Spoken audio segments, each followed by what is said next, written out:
ikkinchi qismi. Mana zakrutka qildik.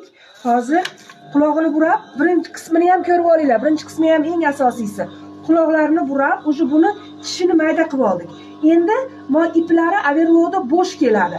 Zakrutkada bu iplarini ayniqsa mana o'rtasidagi ipni o'rtacha qatirib olamiz. Mana chekadagi ipni yaxshiroq qatirib olamiz. Linaga tegmaymiz.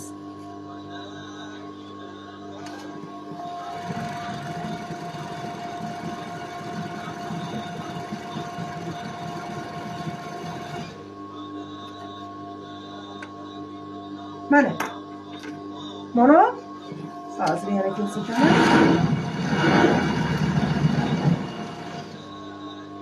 Mana o'sha zakrutkaga o'tdi. Mana qizlar ko'rdinglarmi? Mana overlock, mana katta tishlik. Mana overlock и ham mononda mana zakrutkamiz haligi ayniqsa hozir mana letniy sezonda titilib bu yoqqa chiqib ketmaydi. Jicha kattaroq и mayda zo'r zakrutka bo'ladi mana. Ham overlock qilib ishlataverasizlar, ham zakrutka qilasizlar mana. E'tiboringiz uchun rahmat.